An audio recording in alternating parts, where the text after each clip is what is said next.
We're answering your questions today about credit checks, the checks that banks, building societies, car loan companies, mortgage companies, high street stores, mobile phone firms, the checks that they do on our money before they decide to give us more money. We got a very strong response to you yesterday after we told you that 1 in 3 people had found mistakes in their files.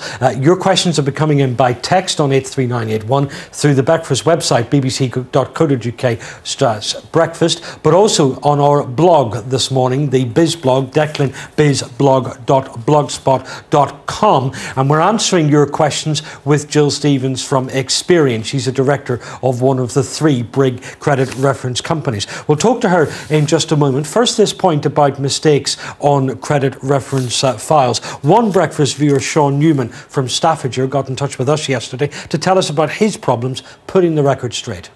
I found out about the correct credit report after applying for a new mortgage, and the mortgage company got in touch and told me that I had failed the credit check because there were outstanding defaults on my credit account.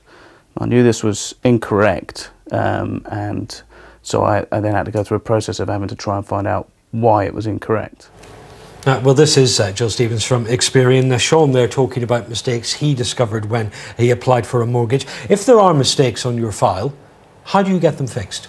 We immediately contact the person or the organisation that's provided the information to us, and if it's really wrong, it's put right immediately. Well, how easy is it to put it right? How much proof do you need to give to companies like you, for example, that the information is wrong? Well, we don't own the information that we hold. It's there for lenders to share information about their customers. We have to go back to the organisation that's given us the information, but if it's wrong, it's very easy to prove, and we will do it straight away for the consumer. You say that, but we have so many comments. Andy in North Yorkshire saying the local council got his address wrong and that couldn't be fixed.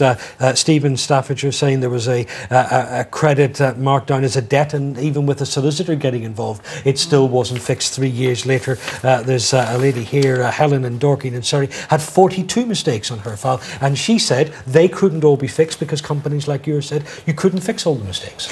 What we have to do is go back to the organisation that gave us the information. Now, if it's your local council, for example, we need you to help us there, because if they're saying this is your address and you're saying it's not, there's obviously going to be a dispute. But what we do is we make sure that if that piece of information on your credit report, you say it's wrong, we put a note on that saying the consumer has disputed this piece of information, so if you're looking at it, please don't rely on it. Okay, Jill, thank you very much, and we're going to keep answering those questions for the next half hour or so on the blog. I'm going to show you the address again.